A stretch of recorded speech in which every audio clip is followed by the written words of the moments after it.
السلام علیکم، P T V news Lahore studio سے خوش آمدید۔ آپ دیکھ رہے ہیں پروگرام در حقیقت اور میں ہوں آپ کا میزبان توصیف احمد خان۔ آج ہمارے پاس 3 موضوعات ہیں۔ پہلا موضوع ہمارا ملکی حوالے سے، ملکی معیشت کے حوالے سے ہماری حکومت نے ایک تاجر دوست جو ہے انکم ٹیکس اسکیم کا اعلان کیا ہے۔ اس کے خد و خال کیا ہیں، اس کی مشکلات کیا ہیں اور اس میں کیا کیا جو ہے وہ کرنے جا رہی ہے حکومت۔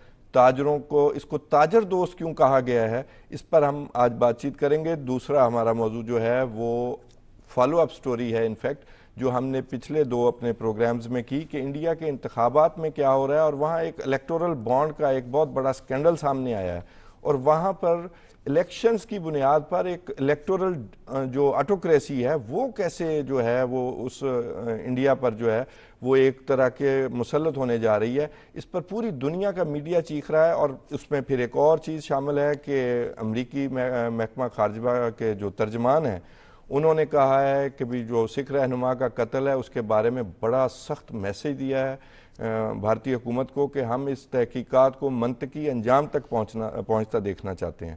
تو یہ ایک موضوع ہے۔ پھر تیسرا ایک اور اہم موضوع ہے کہ ایرانی سفارت خانے پر شام میں حملہ ہوا ہے اسرائیل کی طرف سے۔ مشرق وسطیٰ کو کن خطرات کا سامنا ہے اس حملے کے بعد، خاص طور پر اس سے پہلے فلسطین میں بھی جنگ جاری ہے، لیکن اس کے بعد جس کے بنیاد پر کہا جا رہا ہے کہ ایران کی جو ہے جی یہ جو سفارت خانہ ہوتا ہے یہ در حقیقت اسی ملک کا ہی علاقہ تصور کیا جاتا ہے۔ تو اس کے بارے میں کہ ایران کی سوورینٹی پر حملہ ہوا ہے، تو کیا کوئی خدا نہ خواستہ مشرق وسطیٰ میں کوئی بڑی جنگ ہونے جا رہی ہے؟ ان تینوں موضوعات پر، تینوں اہم موضوعات ہیں، تینوں موضوعات پر ہمارے ساتھ آج گفتگو کرنے کے لیے سینئر صحافی تجزیہ کار خالد فاروقی صاحب موجود ہیں۔ ان سے اپنی گفتگو کا آغاز کرتے ہیں۔ شکریہ خالد فاروقی صاحب، welcome to the show. Thank you. پہلا ہی موضوع جی، تاجر دوست اسکیم۔ ویسے تو ایسے لگتا ہے نا کہ جی تاجر انکم ٹیکس کی تاجر دوست اسکیم، لیکن جب میں نے اس کے خد و خال پڑھے تو واقعی ٹیکس نیٹ میں لانا مقصد ہے، کافی تاجر دوستی کا اظہار ہے اگر تاجر جو ہے وہ تعاون کریں، تو کیسا دیکھتے ہیں آپ؟ دیکھیں جی، سب سے پہلے تو اس سے بھی اہم بات جو میں آپ سے کرنا چاہوں معیشت کے حوالے سے، وہ یہ جو پاکستان کی معیشت کے بارے میں اچھی خبریں آ رہی ہیں جی، اچھی خبریں یہ کہ آئی ایم ایف کی رپورٹ، اچھی خبر یہ کہ ورلڈ بینک کی رپورٹ، اچھی خبر یہ کہ بلومبرگ کی رپورٹ، اور سب میں انہوں نے ساری توقعات سے ہٹ کے انہوں نے بات کی کہ جناب پاکستان کی جو معیشت ہے یہ اگلے سال جو اس وقت شرح نمو ہے اس سے دگنی میں چلی جائے گی، ڈبل ہو جائے گی۔ بڑی بات ہے۔ یعنی جو یہ آپ بلومبرگ کی رپورٹ کی بات، اچھا یہ صرف ایک میں نے بتایا نا 3 بڑے فورم جو ہیں وہاں سے جو ہمیں اچھی خبر ملی ہے۔ اسی طرح سے جو مہنگائی ہے، ہم نے مجھے یاد ہے کہ کہیں اسی پروگرام میں بیٹھے ہوئے ہم نے کچھ عرصہ پہلے بات کی تھی کہ جو مہنگائی ہے، آپ اصل خبریں اسی پروگرام میں دیتے ہیں، بالکل ایسی کہ وہ مہنگائی کم ہوگی۔ اور ایون میں تو اپنے دوستوں کو یہ بھی اور جتنے جو ملنے والے ہیں ان کو کہ کچھ چیزیں ہوتی ہیں جس پہ ہم پروپیگنڈے کی زد میں آ جاتے ہیں کہ جناب مہنگائی ہے اور مہنگائی میں گورنمنٹ کا کہیں فیلئر ہے۔ ایسا نہیں ہوتا بعضوں کا، حکومت کی تو پوری کوشش ہوتی ہے کہ وہ مہنگائی یا اس طرح کی پرابلم سے حکومت کیوں چاہے گی کہ وہ عوام پر ایسا ہے۔ تو بیسیکلی انٹرنیشنل فینومینا ایک چل رہا تھا اور اس میں آج بھی پوری دنیا ہے، لیکن پاکستان کی قدرت نے جو مہربانیاں پاکستان پہ ہیں وہ یہ ہیں کہ پاکستان ایک خود کفیل ملک ہے خوراک کے حوالے سے، جہاں پہ اور انفلیشن جو سب سے زیادہ ڈسٹرب کرتی ہے لوگوں کو، تنگ کرتی ہے بلکہ عذاب ہوتا ہے اس کا، وہ فوڈ انفلیشن ہوتی ہے۔ سو پاکستان میں فوڈ انفلیشن، میں ہمیشہ کہتا ہوں کہ اگر کوئی بھی گورنمنٹ ایک تہیہ کر لے کہ وہ اس نے اپنا ایک اچھا ماڈل ایسا دینا ہے گورننس کا کہ جس میں وہ لوگوں تک جو بنیادی اشیاء ضرورت ہے ان کی جو فراہمی ہے وہ یہ کر لیں کہ جناب یہ انہوں نے یقینی بنانی ہے، تو میرا خیال ہے کہ اس کو انفلیشن کو اس پہ قابو پایا جا سکتا ہے۔ دیکھیں فاروقی صاحب، تاریخی تناظر میں بھی اس خطے میں سارا کچھ ہوا ہوگا بالکل صدیوں سے، لیکن کبھی قحط نہیں آیا۔ ہاں قحط جو آیا نا، یہ بھی ہسٹوریکلی کیونکہ آپ بات کر رہے ہیں تو میں آپ کو یہ بتا دوں، ایک تو بات، ایک فقرہ بڑا مزیدار ہے، وہ جو دنیا کو سب سے نون ایک اکانومسٹ اور جس نے دنیا کو یہ نیا ایک سسٹم دیا، کارل مارکس، اس نے کہا تھا کہ برصغیر ایک خود کفیل معاشرہ ہے بالکل خود کفیل خود کفیل معاشرہ اس نے اس لیے کہا تھا کہ یہاں پہ لوگوں کو ساری چیزیں ملتی ہیں. ہاں اس نے بڑی لیکن اس میں بنگال کو ایکسکلوڈ کرنا اس نے پڑے بڑی گا, وہاں تنقید قحط کی, آتے اس رہے. نے بڑی تنقید کی انگریزوں کے نظام پہ. ایک دور تھا جب انگریزوں کے دور میں یہاں پہ قحط آیا تھا. اس قحط کا الزام جو تھا وہ کارل مارکس کے ایڈیٹوریلز ہیں.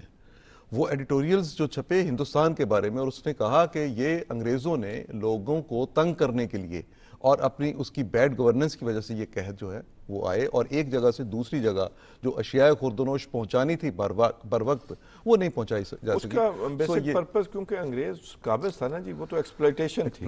میں نے نا اسپیسیفکلی اس خطے کا کہا. ہاں میں یہ کہہ رہا ہوں کہ یہ ہمارا ہمارے خطے میں نہیں, اللہ کا شکر ہے کہ یہ بڑی دیکھیں نا ہر چیز کی فراوانی ہے. سو یہ اچھی خبر تو میں نے یہ بات کر دی کہ اللہ تعالیٰ کا شکر. اچھا اب اس اچھی خبر میں دوسری بات یہ ہے کہ اب آپ نے کنٹریبیوٹ کس طرح سے کرنا ہے. اب اس کے خد و خال تو بتائیں نا. معیشت جو ہے, اس معیشت میں آپ کا کنٹریبیوشن, میرا کنٹریبیوشن, ہمارے جو تاجر دوست ہیں ان کا, ہمارے جو جاگیردار ہیں ان کا, ہمارے ہول سیل ڈیلرز جو ہیں ان کا, پرچون فروش سارے جاگیردار ہیں ہمارے لیے, سب کا جو کنٹریبیوشن ہے وہ کیا ہونا چاہیے. اچھا ہم کتنا ٹیکس اس وقت اپنی جی ڈی پی کی, ہماری tax to G D P جو ریشو ہے ہم کتنا دے رہے ہیں, ہم نے کتنا کرنا ہے جب ہم ان ملکوں کے برابر پہنچیں گے جو کہ ترقی یافتہ ممالک ہیں جہاں پہ عوام کو سہولتیں دی جاتی ہیں, حکومتیں دے سکتی ہیں. حکومت کے محصولات ہوں گے تو وہ ٹیکس دے گی. اچھا اب یہ جو اسکیم آئی تو یہ اسکیم میرا خیال ہے کہ یہ کوئی پہلی دفعہ انٹروڈیوس نہیں کروائے گی, بلکہ اس سے پچھلی 2 دہائیاں ڈیکیڈز جو ہیں ان میں مسلسل کام ہوتا رہا. کبھی وہ فکس ٹیکس کے نام پہ, کبھی وہ دوست ٹیکس کے نام سے, ہر طرح کی یہ ایک منت سماجت اور ریکویسٹ جو ہے وہ کی گئی. اب یہ جو کام ہوا ہے نا بیسیکلی سب سے بڑی اس میں سب سے پہلے پاکستان, اور اس کے بعد جو دوسری بات سب سے پہلے اپنی رجسٹریشن. جی یہ ہے اس ٹیکس انفورسمنٹ زیادہ بنیادی چیز. نہیں انفورسمنٹ نہیں ہے, ریکویسٹ ہے, محبت ہے کہ بھئی آپ ہمیں سسٹم چلانے میں مدد دیں اور اپنے آپ کو رجسٹرڈ کروائیں. لیکن یہ تو پہلے بھی ہوا ہے فاروقی صاحب, میرا خیال امپلیمنٹیشن کا ایشو تھا. اب بھی دیکھیں اب بھی اس میں رکاوٹ ہے. وہ تو میں رکاوٹ کی طرف آپ کو لے کے نہیں, میں اپنی بھی بات بتاؤں گا آپ کو جو میں نے بھی دیکھا ہے. اچھا لیکن اب ذرا دیکھیں نا کہ اس میں گورنمنٹ چاہتی کیا ہے. گورنمنٹ یہ چاہتی ہے کہ آپ ٹیکس کے لیے اپنے آپ کو رجسٹرڈ کروائیں, اگر آپ نان رجسٹرڈ ہیں تو رجسٹرڈ ہو جائیں. اب مختلف شعبے ہیں جہاں پہ آپ کو معلوم ہوگا کہ کوئی پوری مارکیٹ میں کہیں رجسٹریشن نہیں ہے. آپ لاہور کی جو اعظم کلاتھ مارکیٹ ہے وہاں چلے جائیں, آپ کو پتہ چلے گا کوئی رجسٹریشن ہی نہیں ہے. انارکلی میں کوئی رجسٹریشن نہیں ہے. کہیں آپ کسی جگہ پہ چلے جائیں, دکانداروں کی ہر روز جس بندے کا جی چاہتا ہے وہ آ کے اپنا کام شروع کر دیتا ہے, لیکن کوئی رجسٹریشن نہیں ہے. میں ایک پولٹری جو شاپ والے ان سے پوچھ رہا تھا, میں نے کہا یار کتنا آپ ڈیلی کر لیتے, اس نے بتایا, میں حیران رہ گیا اس کی انکم کو سن کے. تو میں نے کہا اسی لیے تو پائلٹ پروجیکٹ کے طور پر 6 بڑے شہروں کو لیا گیا, اور اس میں جو اس کی جو ویلیو جو ہے نا وہ بنانی ہے کہ بھی ٹیکس کتنا لگے فلاں مارکیٹ میں, وہ یہ بنایا گیا ہے کہ جی اس یہاں پر جو رینٹل ویلیو ہے وہ اس کی بنیاد پر ایویلویٹ کرے گا ایف پی آر. تو میرا بہتر نظام نہیں ہے؟ نہیں بہت ہی بہتر نظام ہے. دیکھیے اس میں آپ کو جو کل ہی بلکہ بھاگ کوئی نہیں سکے گا, کل ہی کچھ تاجروں سے بات بھی اس بارے میں ہوئی ہے, لیکن یہ ہے کہ جو ایف بی آر کا یہ سسٹم ہے اس کے مطابق تو نہ تو ٹیکس کی کوئی بہت زیادہ شرح ہے. آپ دیکھیے 100 ارب انہوں نے کہا کہ ہم نے پہلے مرحلے میں اکٹھا کرنا ہے, گورنمنٹ نے کہا, اور سیکنڈ فیز میں جا کے یہ 300 ارب تک چلا جائے گا. اس کا مطلب یہ ہوگا کہ جو تاجر حضرات ہیں ان کا ایک کنٹریبیوشن پاکستان کے بجٹ میں جو ہے وہ آ جائے گا. اچھا اس میں سہولتیں دے دی گئیں کہ آپ نے 1200 روپیہ دینا منتھلی سالانہ, تو 100 روپیہ منتھلی آپ دینا شروع کر دیں. اگر آپ اپنے آپ کو رجسٹرڈ کر لیتے ہیں. ہاں کچھ بھی نہیں ہے. آپ دیکھیے سیکیورٹی جو ہے, سیکیورٹی گارڈ جو ہے, آپ اس کو اس سے کہیں زیادہ پیسے دیتے ہیں. جو ملک کی سیکیورٹی ہے اس کے لیے آپ کتنے پیسے دینا چاہتے ہیں؟ اگر آپ نہیں دیں گے, اصل مسئلہ ساتھ یہ ہے کہ میں نے دیکھا ہے کہ بعض تاجر حضرات رجسٹریشن چاہتے ہی نہیں ہے, ڈاکومنٹیشن نہیں چاہتے. میں اس میں ایک چیز اور بھی ایڈ کر دوں, یہ چھوٹے تاجر کے لیے ہے کہ 1200 روپیہ آپ اپنے آپ کو رجسٹر کروائیں تو اس کے کوئی بینیفٹس بھی ہیں, اور 100 روپیہ مہینہ آپ دیتے رہیں. اچھا جب یہ ہم نے دیکھا, کئی دفعہ دیکھا, آپ نے بھی دیکھا کہ جب بھی ان پر ٹیکس کی بات ہوئی تو جو بڑا تاجر ہے, جن مارکیٹس کا آپ نے نام لیا, وہ ان چھوٹے تاجروں کو ساتھ ملا لیتا ہے. اب میں اپنی بات آپ کو بتاتا ہوں جو میں نے دیکھا ہے کہ بھی تاجروں کی ہم نے بات سنی کہ بھی وہ کہتے ہیں جی ہمیں کیا یہ ہمارے ساتھ بڑا ظلم ہو رہا ہے. یہ اصل میں ہمارے ساتھ ظلم نہیں ہو رہا, یہ ایک طبقہ ہے. کچھ لوگ اس بات پر ہیں بھی راضی کہ بھی یہ ٹھیک ہے, کبھی اتنی سہولت مل رہی ہے. کچھ طبقہ یہ موجود ہے اس وقت بھی یہ تو جی پھر ہم مزدور کو ٹرانسفر کریں گے. صحیح. پھر جی اب یہ منطق مجھے سمجھ نہیں آئی. یہ آپ کو ٹرانسفر کریں گے, اس مہنگائی کو تو آپ دیکھیں گے, یعنی جو ان کا گاہک ہے. یہ بات سمجھ سے باہر ہے کہ آپ پر ٹیکس کتنا لگ رہا ہے, اور ایک بڑا ہی انصاف پسند سا ایک سسٹم لایا گیا کہ وہاں جو رینٹ کی ویلیو ہوگی اس کے حساب سے آپ نے ٹیکس دینا ہے. اور چھوٹا دکاندار تو آپ کو پتہ ہے یہ 1200 روپے. اچھا, لیکن آپ یہ بھی تو دیکھیں نا کہ اس میں کتنا بڑا گھپلہ ہوگا, اور ہوتا ہے اور ہے کہ جیسے جائیداد کی پراپرٹی کی اصل ویلیو نہیں ہوتی, اسی طرح رینٹ میں بھی جب آپ کوئی مقرر کرتے ہیں تو آپ کے خیال میں کیا وہ اصل ہوتا ہے؟ سائٹ پہ ہے نا جی, وہ نہیں, وہ حکومتی سائٹ پہ نہیں, وہاں بھی دیکھیں نا, وہاں بھی راستے موجود ہیں, وہاں پہ یہ کام ہوتا ہے. راستے بند کرنے پڑیں گے. ہاں, بند کرنے پڑیں گے. اچھا, اب یہ جو آپ کو پتہ ہے کہ آج سے کوئی مطلب جب پرویز مشرف صاحب کی حکومت تھی پاکستان میں, اس وقت بھی ایک سکیم لائی گئی, اس میں فکس ٹیکس کی والی بات تھی. یہاں پہ لاہور میں بھی وہ جو انہوں نے پرفارما دیا تھا وہ جلا دیے گئے اور اس پہ پرواہ نہیں کی گئی.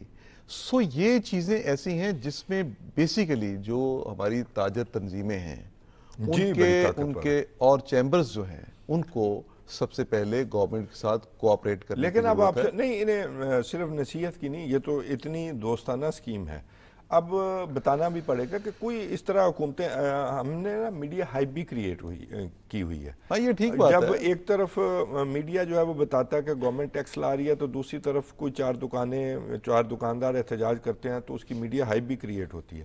یہ ناظرین کے لیے بھی معلومات کی بات ہے. اور یہ جو ٹیکس نہ دینے والا معاملہ, یہ بنگلہ دیش میں بھی پیش آیا تھا. 15 دن ہڑتال ہوئی تھی وہاں پہ. صحیح ہے. لیکن گورنمنٹ موو نہیں ہوئی اور آخرکار وہ ٹیکس لگانے میں کامیاب ہو گئے. تو قوموں کی زندگی میں یہ کٹھن مراحل آتے ہیں.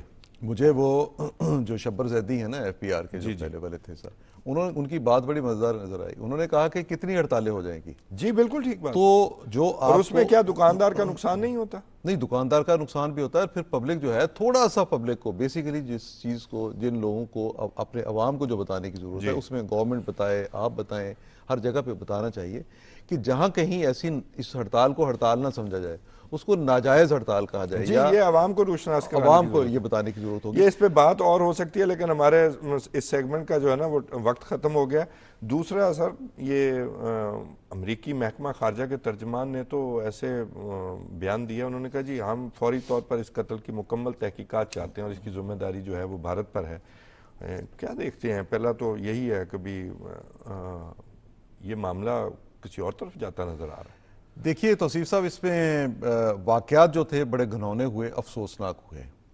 اچھی بات یہ ہوئی کہ امریکہ کو, ویسٹ کو پتہ چلنا شروع ہوا, امریکہ کو پتہ چلنا شروع ہوا. بھارت کا جو ایک گنہونا چہرہ ہے وہ بے نقاب ہوا ہے. وہ بے نقاب پہلے بھی تھا, وہ مختلف حوالوں سے تھا, لیکن یہ ایک نیا انیشیٹو تھا کہ باہر اپنے جو ڈیسیڈنٹس ہیں ان کو باہر نکل اس طرح اسیسینیٹ. اور یہ کارروائیاں انہوں نے پھر کہاں پہ کی؟ کینیڈا جیسے ملک میں, امریکہ میں, یو کے میں. اچھا, اور ابھی میں دوسری رپورٹ کی طرف آؤں گا, پاکستان میں کی. اور آپ کو پتہ ہے کہ جو ابھی لیٹسٹ جو رپورٹ ہے, آج کی جو رپورٹ, سارا نیٹ ورک پاکستان نے پکڑ لیا, وہ اس میں 20 لوگ جو ہیں ان کے قتل میں, پاکستان کے اندر ان کے قتل میں بھارت کی خفیہ ایجنسیاں جو ہیں وہ انوالو ہیں. اچھا فاروقی صاحب, یہ اب کوئی خاص فنومینا آیا ہے کہ مسل پاور دکھانے کی ادھر, جب سے یہ حکومت بی جے پی کی موجود ہے تو ایک خاص طرح کا ایک کمپلیکس آیا کہ ہم بڑے طاقتور ہو گئے ہیں, اب ہم مینیپولیٹ جا کے کینیڈا میں بھی کر سکتے ہیں, امریکہ میں بھی کر سکتے ہیں. بالکل, یہ دیکھیں نا, یہ جو بالکل مائنڈ سیٹ ہے, یہ مائنڈ سیٹ بنا نا, یہ مائنڈ سیٹ بنا. اور یہ مائنڈ سیٹ بلیک میلنگ کا اور یہ ایک مجرمانہ حد تک جا کے ایکٹیویٹی دوسرے ملک کے اندر کرنے کا, جس میں آپ کسی بھی سفارتی تعلق کو مد نظر نہیں رکھتے, آپ کسی عالمی قانون کی پرواہ نہیں کرتے, آپ اس کی خلاف ورزی کرتے ہیں, اور آپ دوسرے ملکوں میں جا کے تو وہاں کے قانون کو پامال کرتے ہوئے دوسرے ملک کے شہری کو آپ اس کے خلاف آپ کوئی ایسی کارروائی کر رہے ہیں. اور اس پہ آپ ہوا کیا ہے, اس میں ساتھ ساتھ جب یہ واقعات ہوئے, مجھے یہ پتا ہے کہ میں نے ٹائمز آف انڈیا کی ایک رپورٹ پڑھی, اس پہ جب کینیڈا میں ایک وہاں سکھ جو رہنما تھا ان کا, اس کا مرڈر جب ہوا تو اس میں لکھا